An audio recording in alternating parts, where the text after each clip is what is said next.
우리 하나님의 말씀을 증거하겠습니다. 저희는 작년부터 사무엘상, 사무엘하 이렇게 쭉 매주 하나님의 말씀을 살펴보았습니다. 그리고 사무엘, 사울, 그리고 마지막 다윗 왕에 이르기까지 그들의 삶 속에서 말씀하시고 또 빚으시고 또 때로는 실패하는 우리 인간의 모습을 보았습니다. 다윗의 이야기가 이제 마무리가 되는데요. 다윗의 이야기를 우리가 쭉 살펴보았을 때 뭔가 마지막은 빵빠레가 울리면서 화려하게 이렇게 좀 퇴장하면 어떨까라고 하는 기대가 있습니다. 그런데 이제 사무엘 그 하를 마무리하는 우리 22장 전체 다 읽었잖아요. 여러분 어떤 생각이 좀 드십니까? 저는 24장을 다 읽고 이렇게 끝난다고? 이런 생각이 드는 거예요. 다윗은 위대한 기름 부음 받은 하나님의 택함 받은 왕입니다. 그리고 앞으로 오실 메시아의 나라가 어떤 나라인지를 보여줘야 되는 그런 인물입니다. 다윗의 강함, 그리고 후반부에는 다윗의 연약함, 그리고 참담한 죄성을 우리는 살펴봤습니다. 그리고 그럼에도 불구하고 다윗을 일으키시고 세우시는 하나님을 우리가 만난 듯한데 22장의 그 승리의 노래, 그리고 그 다음에 다윗의 그 용사들의 이름을 보면 정말 이제 하나님께서 든든히 다윗의 나라를 이제는 세워나가시는구나 이렇게 기대하고 24장을 읽어보면 다윗 또 이러는 거야? 아니 이스라엘 또 왜 이러는 거야? 아니 이렇게 끝난다고? 이렇게 마무리가 된다고? 24장은 왜 기록되었을까? 전에도 제가 누누이 말하지만 22장에서 끝나지, 아니면 7장에서 끝나지. 오늘 이야기는 간단합니다. 하나님께서는 1절 보니까 이스라엘 향하여 진노하사, 진노의 대상은 누구라고요? 이스라엘. 근데 그 하나님의 진노를 일으키는 사람은 누구라고요? 다윗입니다. 그러니까 이 관점을 놓치지 마세요. 이스라엘에게 진노했습니다. 첫 번째가 아닙니다. 다시 이스라엘을 향하여 진노하사. 그리고 이번에는 그 하나님의 진노를 펼치는 도구로 다윗이 사용되는 거예요. 그래서 다윗이 그냥 인구조사 한번 해야 되겠다. 뭐 인구조사가 뭐 나쁜 거냐, 이런 생각을 할 수 있습니다. 민수기에 보면 하나님께서 인구조사를 하라고 명합니다. 거기는 어떤 죄도 없어요. 그냥 하라고 돼 있어요. 근데 여기는 인구조사했던 것 때문에 하나님께서 이스라엘 백성들 7만 명을 치십니다. 그리고 그 이스라엘 백성들을 칠 때에 다윗에게 갓 선지자를 보내줘가지고 선택할 수 있도록 해줘요. 죄에 대해서 심판을 받아야 되는데 어떤 거 할래? 7년 동안 기근, 3개월 동안 원수들한테 도망 다닐래? 아니면 3일 동안 전염병? 그 다윗은 하나님이 직접 우리를 쳤으면 좋겠다. 그래서 세 번째를 선택하고 7만 명을 하나님께서 죽이십니다. 그래서 이 심판의 천사가 예루살렘의 아라우나의 타작마당에서 치려고 할 때에 하나님께서 뉘우치셨다. 그리고 또 다윗이 좀 살려주십시오. 이들이 무슨 죄를 지었습니까? 살려주십시오. 뭐 이렇게 해가지고 멈추게 된, 그리고 하나님께서는 또 갓 선지자를 통해서 다윗에게 제단을 쌓아라. 그러면서 이제 재앙이 그치게 된 그 이야기예요. 이 이야기는 어떤 이야기인가요? 이 이야기는 도대체 왜 기록된 건가요? 자, 우리는 다윗을 통해서 하나님께서 그분의 나라를 세워 가시는데 다윗이 세우고자 하는 그 나라는 어떤 나라인지를 오늘 본문을 통해서 사실 말씀하고 있습니다. 그래서 24장은 너무나도 중요한 마무리이고 또 저와 여러분들에게 다윗의 나라는 완성된 나라가 아니라 앞으로 완성될 나라를 향해서 저와 여러분들을 그리스도께로 인도해 주고 있다라고 하는 사실입니다. 지금까지 다윗의 이야기를 보면 잘난 맛 때문에 하나님이 칭찬해 주셨습니다. 다윗의 강점, 다윗의 하나님을 향한 그런 열정으로 하나님이 다윗을 축복해 주셨습니다. 그리고 후반부에는 다윗의 연약함 때문에 부르짖고 고통 가운데서도 하나님을 만나는 그 다윗을 경험했습니다. 근데 24장의 다윗은 굉장히 다른 다윗을 보게 됩니다. 왜냐하면 지금 일어나는 모든 일은 다윗이 범죄했기 때문에 나타나는 일이 아니라 누구의 죄 때문이라고요? 이스라엘의 죄 때문에 다윗이 그 죄를 자기의 죄로 받아들이는 그 고백을 한다라고 하는 사실입니다.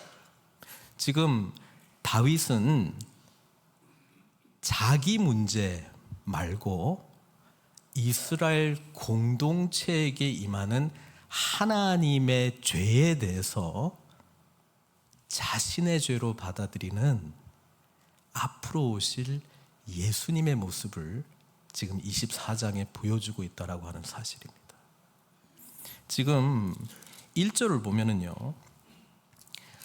하나님께서 여호와께서 다시 이스라엘을 향하여 진노하사 그들을 치시려고 다윗을 격동시켰다, 이렇게 말씀하고 있습니다. 우리 하나님은 저와 여러분들을 사용하시는데 때로는 우리의 선하고 아름다운 모습을 통해서도 쓰시지만 여기서 보면 하나님의 그 뜻을 이루기 위해서 오히려 다윗의 연약한 모습을 쓰고 있다라고 하는 것에 집중하시기를 바랍니다. 중요한 것은 하나님께 쓰임 받는 것이 중요합니다. 그래서 우리가 나는 자격이 되기 때문에 쓰임 받을 수 있고 자격이 안 되기 때문에 쓰임 받을 수 없고, 이게 아니라 우리의 연약함 가운데서 하나님은 그분의 나라를 세우시기 위하여 쓰신다라고 하는 사실입니다.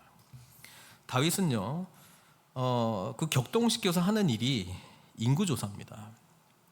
그래서 요압 장군을, 군대 장관인 요압을 통해서 이 일을 이제 진행을 하는데, 그때 요압의 반응이 어떤 반응이었습니까? 3절에 보니까 이 백성이 얼마든지 왕의 하나님 여호와께서 100배나 더하게 하사 내 주 왕의 눈으로 보게 하시기를 원하나이다. 그런데 내 주 왕은 어찌하여 이런 일을 기뻐하시나이까? 자, 우리는 지금까지 요압의 여러 모습들을 봤습니다. 다윗 왕의 어떤 하나됨과 화해를 일으키는 그 일에 항상 걸림돌이 되었던 인물이기도 하고, 또 압살롬, 자기 아들 압살롬을 죽였던 장본이기도 하고, 그렇지만 또 다윗이 자기의 죄를 가리기 위해서 우리아를 좀 어떻게 좀 처리해달라고 했을 때 앞장서서 또 칼잡이 노릇을 했던 사람이기도 합니다. 수많은 전쟁에서 다윗 편에 서서 전쟁을 승리로 이끈 장본인이기도 합니다. 그래서 이 복잡한 이제 요압이 있는데, 적어도 오늘 본문에서는 요압이 지금 다윗이 하려고 하는 이 일은 하나님이 절대로 결코 기뻐하는 일이 아니다라고 하는 것을 말하고 있어요. 자, 우리는 사람이 좀 요압처럼 부족을 해도 진리를 말할 때가 있는 거예요. 네? 요압은 지금 다윗이 하는 이 일은 하나님이 절대로 기뻐하는 일이 아니다라고 지금 말하고 있어요. 근데 어떡합니까? 다윗이 막 하라고 하니까 또 해요. 그것도 쉬운 일이 아니었던 것 같아요. 8절에 보니까 9달 20날 만에 예루살렘에 이르러 9개월 하고도 20일 동안 걸렸던 일입니다. 전국 방방곡곡을 다니면서 인구조사를 했던 거예요. 그럼 우리는 이렇게 생각할 수 있죠. 인구조사가 뭐 그렇게 나쁜 거냐? 그리고 이 인구조사는 도대체 어떤 사람들을 한 거냐라고 했을 때, 뭐 아이부터 뭐 이렇게 다 센 게 아니고요, 뭐 몇 세 이상 이렇게 센 것도 아니고요. 9절에 보니까 뭐라고 고백하냐면, 요압이 백성의 수를 왕께 보고하니 곧 이스라엘에서 어떤 사람이요? 칼을 빼는 담대한 자예요. 그러니까 일단 군사 훈련이 좀 돼 있는 사람이에요. 칼을 뺄 수 있어야 돼요. 그 다음에 이렇게 겁쟁이 이런 사람은 안 된다는 거예요. 담대한 사람. 예? 그러니까 지금 인구조사는 어떤 사람을 뽑은 거예요? 군사로 쓸만한 사람들 뽑은 거예요. 예, 뭐 이렇게 약해 보이고 뭐 좀 힘 없고 뭐 칼도 쓸 줄 모르고 이런 사람은 안 쳐준 거예요. 그러니까 군사 동원되는 사람만 숫자를 센 거예요.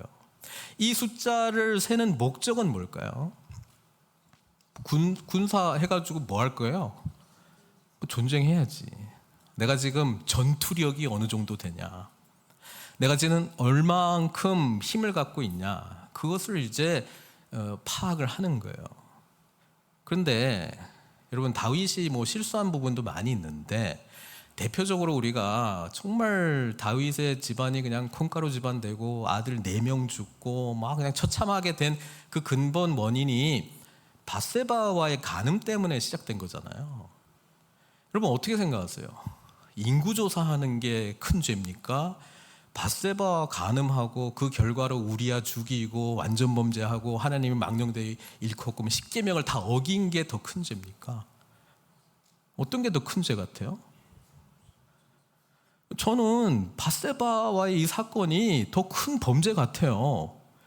그리고 그때도 나단 선지자가 와가지고 사무엘하 12장에 뭐 부자 가난한 사람 뭐 암양 있고 뭐 이렇게 하는 이야기를 하다가 다윗이 그 이야기를 듣고 뭐 화를 내니까 당신이 그 사람이라 하니까 다윗이 어떻게 반응을 했냐면은 내가 죄를 범하였나이다 이렇게 고백했거든요. 근데 오늘 이 인구조사를 하고 다윗이 10절에 보니까 백성을 조사한 후에 그의 마음에 자책을 했어요. 그러니까 이거 너무 잘못했구나. 다윗이 여호와께 아뢰되 기도했다는 거잖아요. 내가 이 일을 행함으로 어떤 죄요? 큰 죄를 범하였나이다 이렇게 말해요. 밧세바하고 간음했을 때 우리야 죽이고 뭐 여러 가지 죄를 일으켰을 때는 그냥 나는 하나님 앞에 죄를 범했다 이렇게 고백을 하는데, 여기는 큰 죄를 범했다라고 고백합니다. 인구조사가 더 큰 죄인가 봐요. 그런가? 그냥 군사 싸움에 나갈 만한 사람, 뭐 용기 있고 칼 빼는 사람 숫자 파악한 게 뭐가 그렇게 잘못됐지? 그럼 어떻게 생각하세요? 우리가 하나님과의 관계가 깊어질수록 죄에 대한 민감성이 커집니다. 전에는 죄라고 생각했던 게, 전에는 죄라고 생각하지 않았던 게 하나님과의 관계가 진행이 되면 너무 큰 죄로 보여요. 그래서 인구조사가 객관적으로 뭐 간음하고 살인하고 뭐 십계명에도 안 들어가는 것 같잖아요. 인구조사 하지 말라 뭐 이런 거 없잖아요. 이것도 십계명에도 들어가지 않는 건데 이게 뭐 그렇게 큰 죄냐라고 했을 때, 지금까지 다윗이 만난 하나님이 있잖아요. 지금까지 다윗을 다루신 하나님을 경험했잖아요. 그러니까 적어도 지금 이 상황에서는 하나님 앞에 자기가 어떤 생각으로 어떤 동기로 어떤 일을 했는지가 예전보다는 더 예민하게 반응되어지고 있어요. 그러니까 큰 죄예요.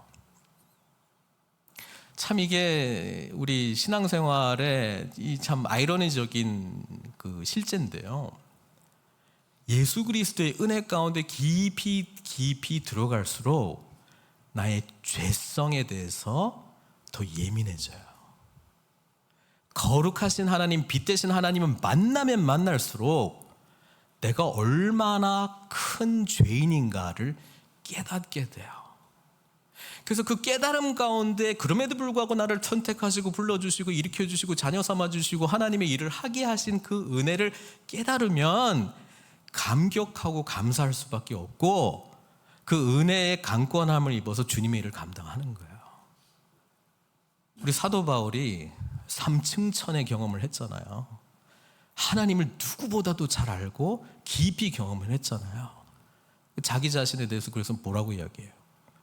나는 죄인 중에 괴수라고. 이 세상에 죄인들이 있다면 서열 쫙 하면 나는 넘버원이다, 그 말 한 거예요. 그러니까 우리는 주님을 만나면 만날수록 내 속에 죄가 보여요. 거룩하신 하나님을 만나면 만날수록 거룩하지 않은 게 더 선명해져요. 빛 대신 주님 앞에 나아가면 나아갈수록 전에는 생각지도 않았던 나에게 덕지덕지 붙어있는 죄들이 보이는 거예요. 그러니까 지금 인구조사, 그게 뭐 잘못했다고. 그게 하나님 앞에 범죄, 그것도 큰 죄를 지었다라고 하는 고백을 하게 됩니다. 이 나라는 하나님이 다스린 나라인데 내가 하나님 완전히 무시했구나. 전에 골리앗 싸울 때는 너는 칼과 창과 단창으로 내게 나오거니와 나는 만군의 여호와의 이름, 하나님의 이름으로 내게 간다라고 말했던 그것보다 못한, 나 지금 내가 얼마나 군사력이 있는가, 그거 의지하면서 싸울만 하네, 싸움 못하네, 덤빌 수 있을까? 가만히 있어야 되나? 더 군사력을 증비해야 되나? 이런 생각하고 있는 사람으로 내가 전락해버렸구나. 이 나라를 내가 통치할 수 있다고 생각했구나.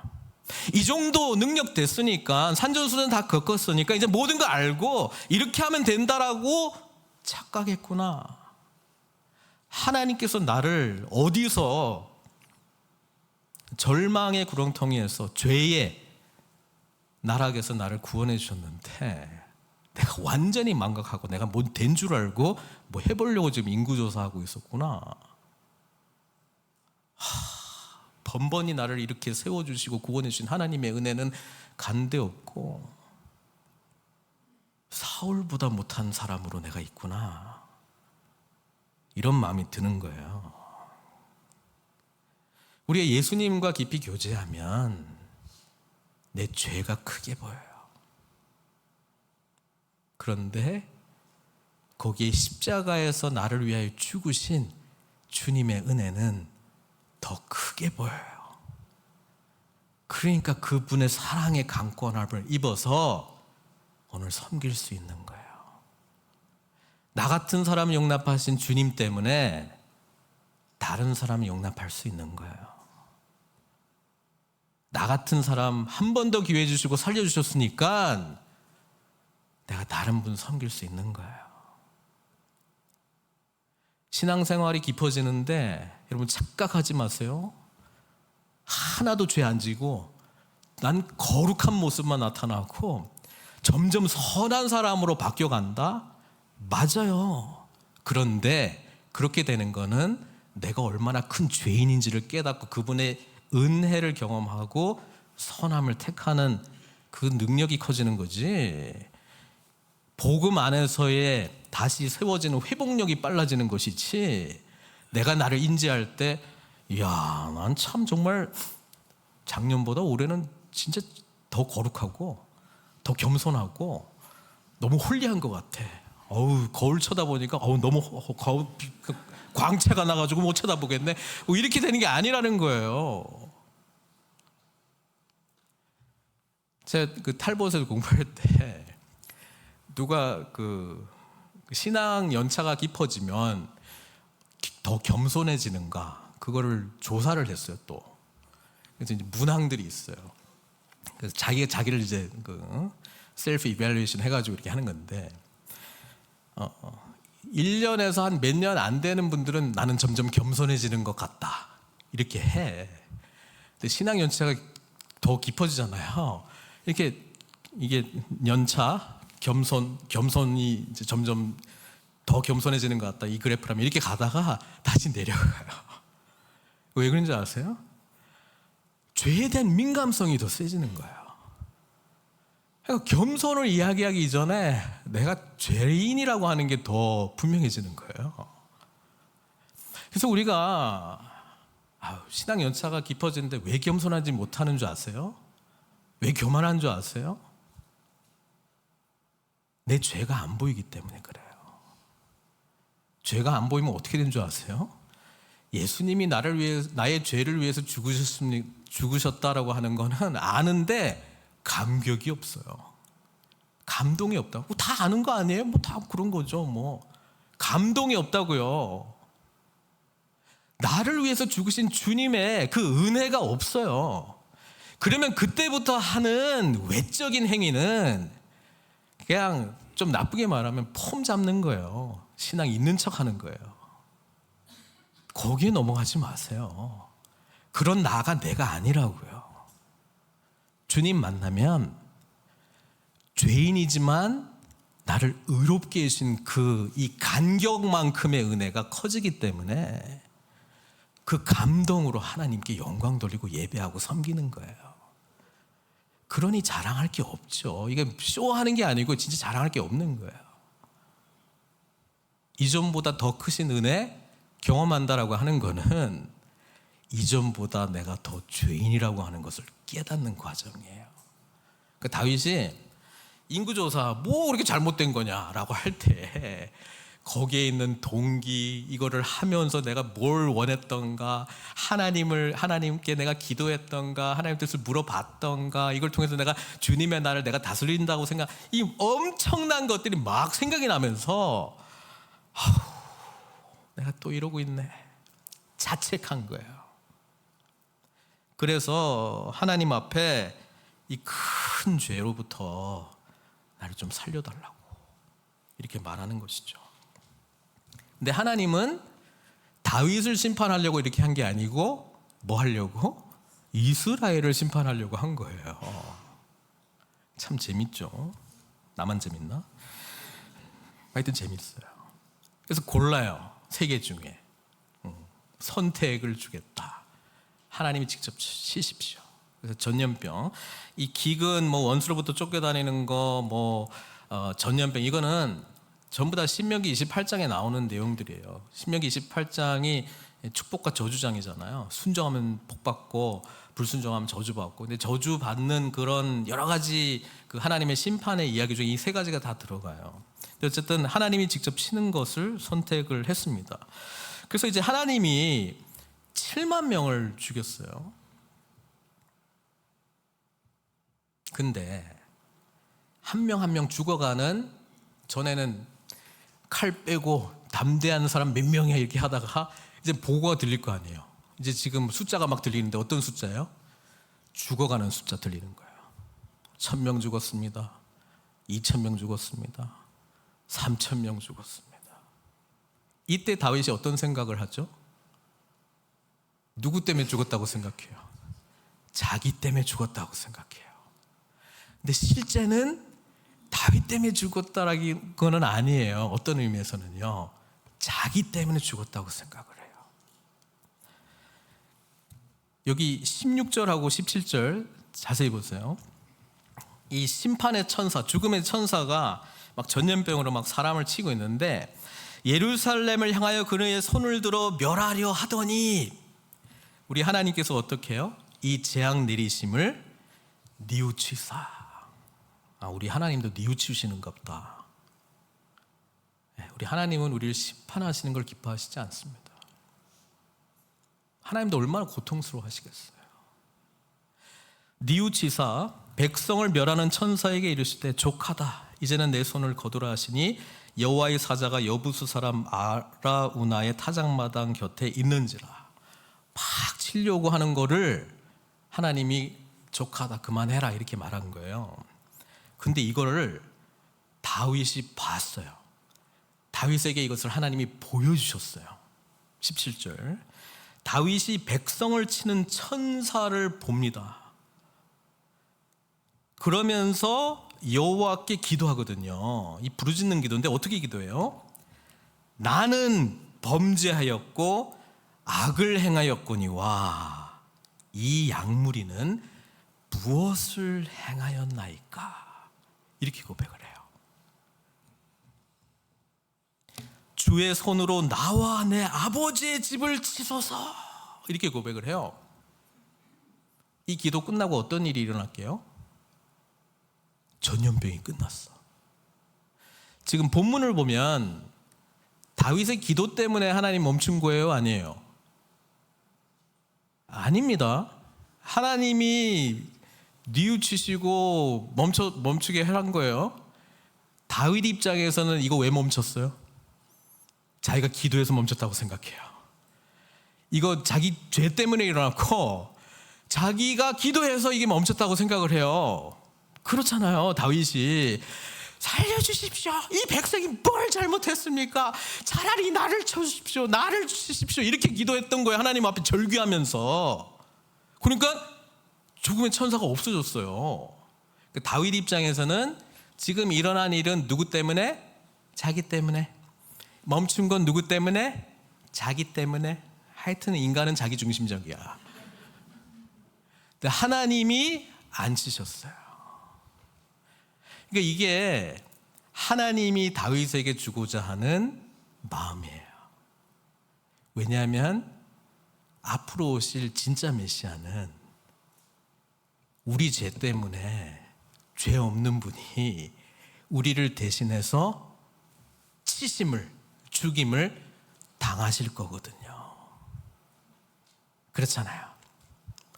지금 24장은 앞으로 하나님의 나라가 어떻게 세워질 것인가를 우리에게 말씀해 주고 있는 거예요.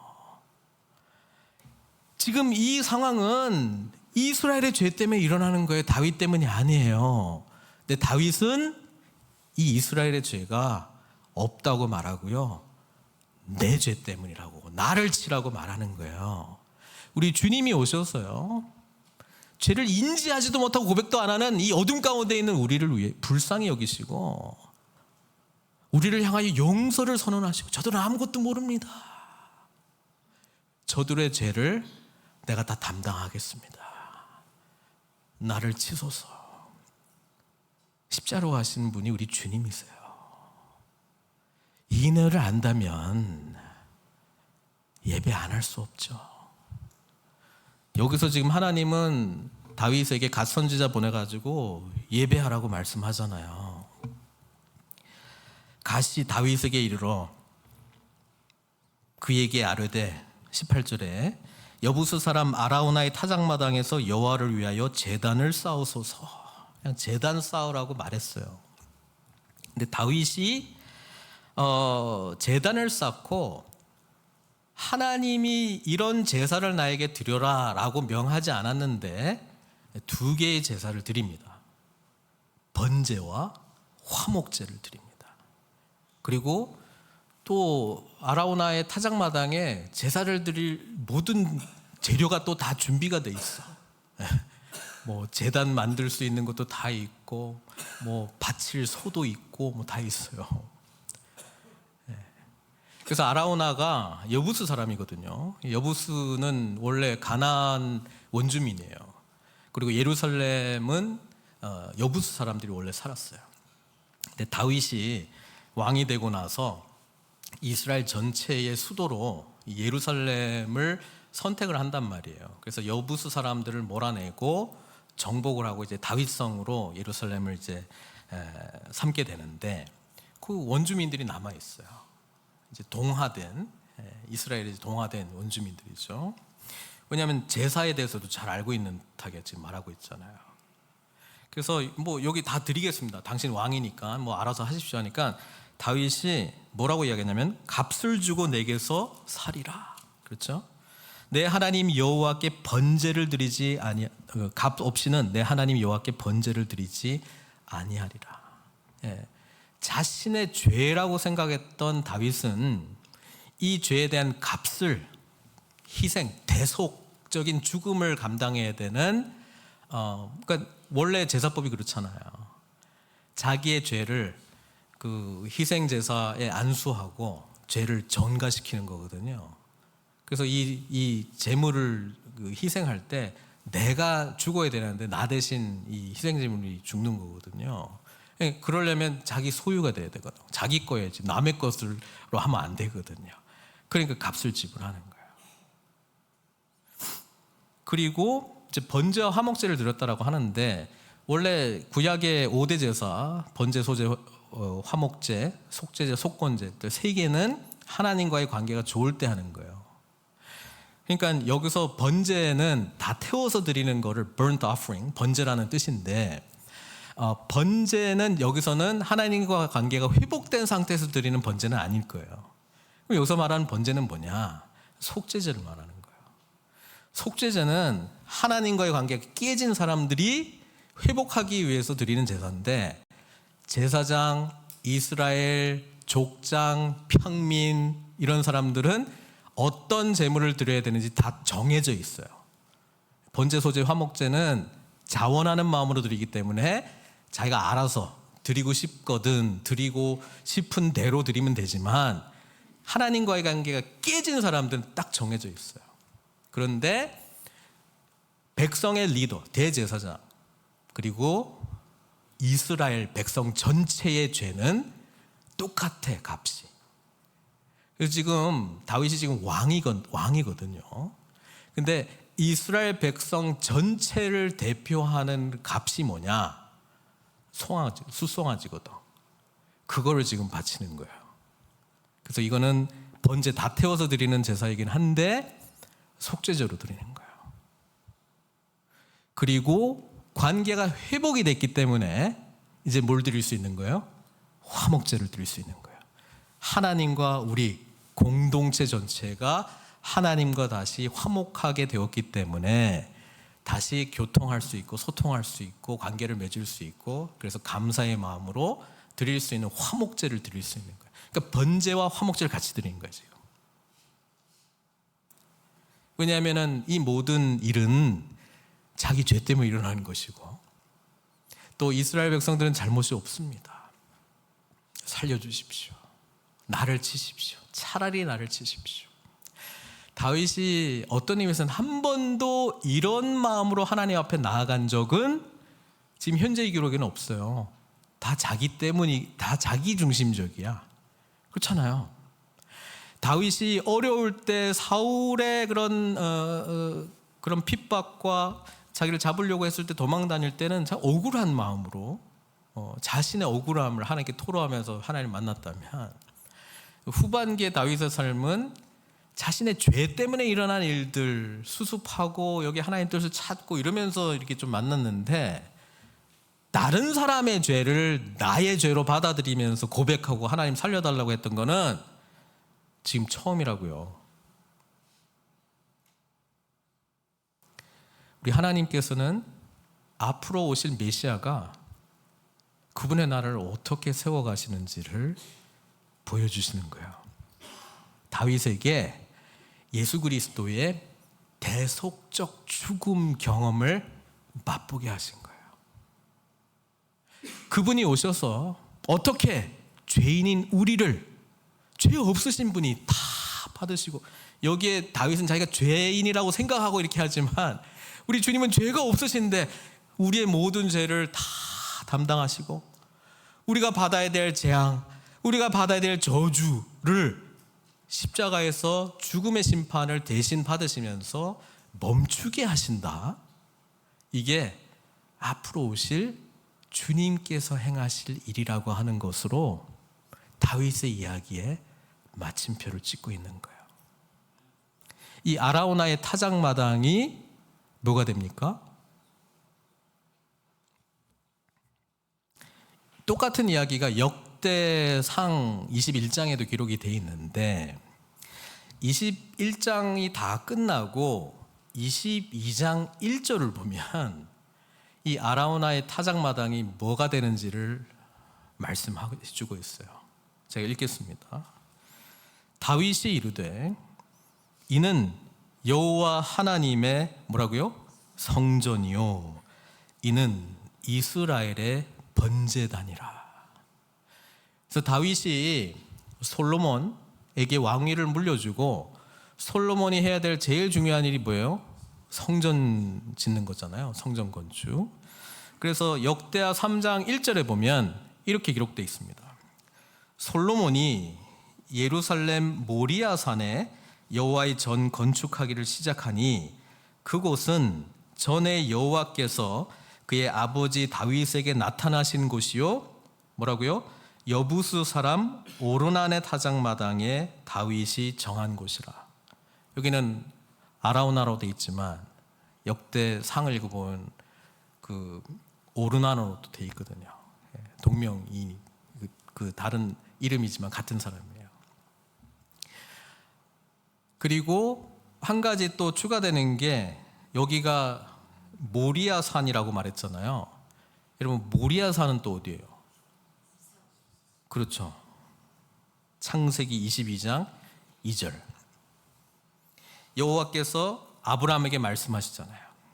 여호와께서 이르시되 내 아들 내 사랑하는 독자 이삭을 데리고 모리아 땅으로 가서 내가 내게 일러준 한 산 거기서 그를 번제로 드리라. 이렇게 되어 있습니다. 이삭을 바쳤던 바로 그곳, 그리고 이스라엘 전체의 죄가 내 죄 때문에 그렇습니다. 나를 치십시오 라고 고백했던 아라우나의 타작마당은 하나님께서 우리를 만나시고 임하시는 거룩한 예루살렘 성전이 된다라고 하는 사실입니다.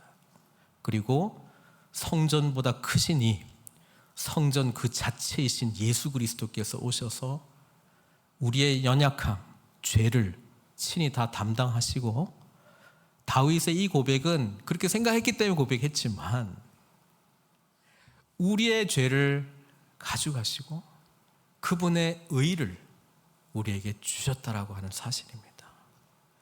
주님께서 우리를 위하여 죽으시고 부활하셨기 때문에 우리는 영생을 누리게 되었고, 이제 주님과 함께 성령이 거하시는 전이 되어 에베소서의 말씀처럼 성전이 되어가는 은총 입은 자들이 되었다라고 하는 사실입니다. 24장은 그래서 다윗의 이야기로 마무리를 하지 않고 앞으로 오실 예수님의 이야기로 마무리하는 것입니다. 그리고 저와 여러분들은 이미 오신 주님의 놀라운 은혜의 모든 자원을 누릴 수 있는 은총 입은 자들이 되었다라고 하는 사실입니다. 올해 더 깊은 이 은혜 가운데 들어가시지 않겠습니까? 그리고 다시 오셔서 이 나라를 완성하실 그분 소망하면서 나아가시지 않겠습니까? 예수님께서 우리에게 베푸신 은혜를 깨닫게 되면 저희도 이웃사랑, 섬김의 삶으로 주님 인도해 주시잖아요. 근데 그 이웃사랑과 섬김의 마음 근간에는 죄가 보이고 그 죄가 내 탓입니다. 내 죄 때문에 그렇습니다.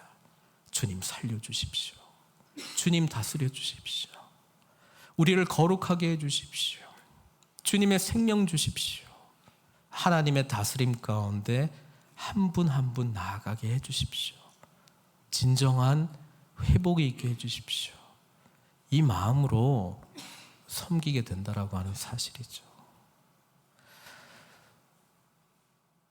사랑하는 성도 여러분, 예수님 안에서 모든 이야기가 완성이 되고 또 그분의 이야기를 통해서 우리의 삶은 다시 오실 주님 바라보면서 소망하는 삶이 된다라고 하는 것을 아멘으로 받으시고, 올해 주님께 우리의 삶을 온전히 맡기며 믿음으로 승리하시는 저와 여러분들 되시길 주님의 이름으로 축원드립니다. 같이 기도하겠습니다.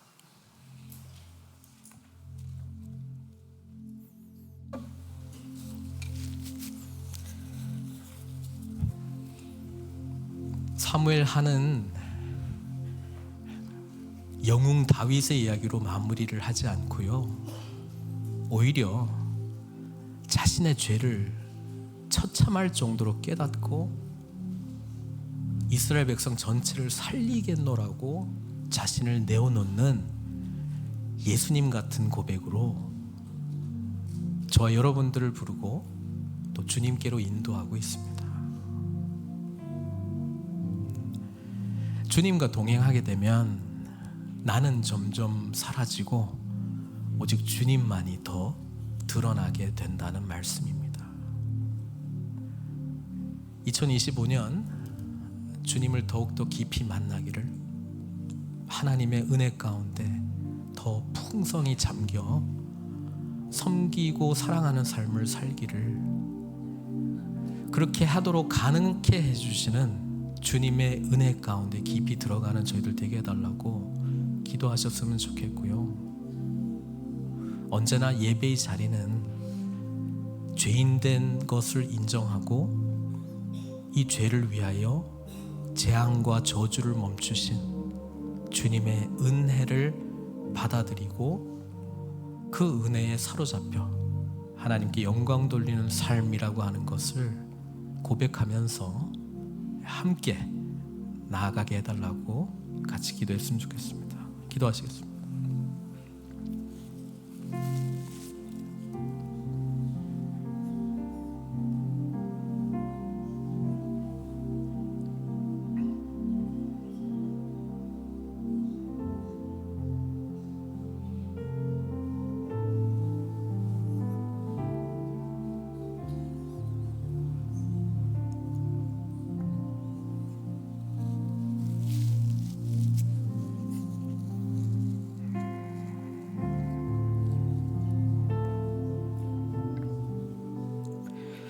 하나님은 사무엘하를 마무리하면서 우리는 위대한 신앙의 영웅 다윗의 아름다운 마무리를 보고 싶었는데, 주님께서는 그 이야기가 이 이야기의 진짜 이야기가 아니고 참된 메시아이신 그리스도를 향하도록 저희를 부르고 있는지를 깨닫게 되었습니다.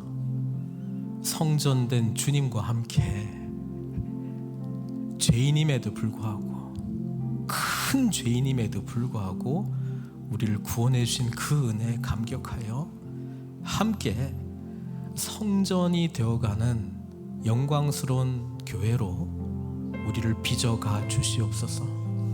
그러기 위하여 빛 대신 주님 앞에 달려갑니다. 달려갈 때 우리의 덕지덕지 붙은 죄가 보일 때마다 낙심하지 아니하고 바로 이것을 위해서 오신 주님 더욱더 붙들고 십자가의 은혜 속에서 다시 일어서는 저희들 될 수 있도록 축복해 주십시오. 이제 내가 사는 것은 그리스도와 동행하는 삶, 그리스도께서 인도하시고 다스리시는 삶이라고 하는 고백으로 함께 우리 하나님께 영광 돌리는 복된 한 해 될 수 있도록 축복해 주시옵소서. 예수님의 귀하신 이름으로 기도드리옵나이다.